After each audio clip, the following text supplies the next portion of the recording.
AICE Media Studies AS Creative Critical Reflection. My product uses and challenges the conventions of horror movies.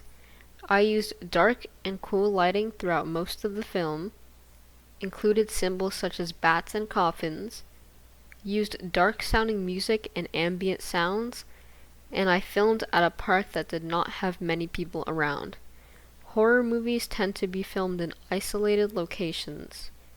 I also used shots, angles, and movements that are typically used in horror films. Examples include a canted angle, point of view shot, ground level shot, high angle, and more. I filmed the canted angle by placing the camera on a tripod and tilting it. The point of view shot was taken using a handycam, which meant having one of the actors hold the camera while running, making sure it was shaking the whole time. I challenged conventions by using warm lighting in the other parts of my film. When filming the scenes of the antagonist, I used a filter that would make the surroundings have an orange-yellow tint.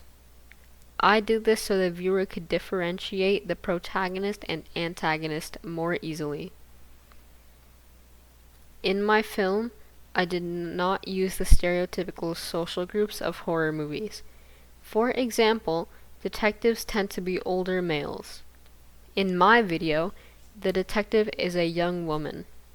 The antagonist is also a woman, which is not very common in other horror films. Additionally, the first victim shown was a teenager. The last victim shown was an adult.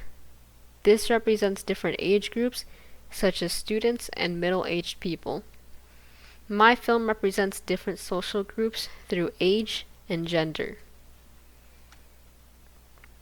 Based on my research, I found that the main audience for horror movies is teenage to young adult males. Younger groups of people tend to be amused by the suspense that these kinds of films create. My product engages with the audience by leaving the viewer at the edge of their seat.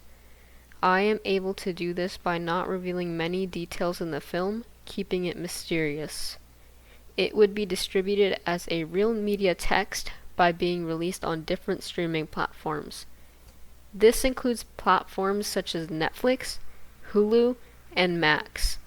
It would also be released at different movie theaters for those who do not have access to the streaming platforms.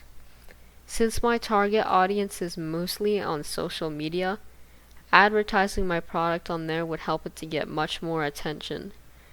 To advertise my film, I can create a high-concept product by utilizing synergy. Collaborating with bigger companies using synergy will help to create merchandise for my film, such as toys, video games, clothing, and more. My production skills improved throughout this project by teaching me many new things I did not know in the past. Learning the concept and applying different techniques for angles, shots, and movement helped me become more critical and observant about how to convey a message through filmmaking. The fact that I had to repeat several of the scenes gave me the opportunity to learn from my mistakes and to think outside the box to accomplish the desired outcome. This project has given me a better understanding and perspective when watching films. As a result, I study shots and angles as I am viewing popular movies. Before the project, I was not aware that a ground level shot existed. However, I used it very frequently in my film after discovering it. I also taught myself many problem-solving techniques for situations where I did not have the correct gear to film a certain clip. I used many different kinds of technology to create my project. I filmed a video using an iPhone 14 and a Canon EOS Rebel T2i. I used the phone to film and edit the movie. For the editing, I used an application called CapCut. I also blogged about my experience of the filmmaking process. This included blogs on all the research I did, failures, successes, and more.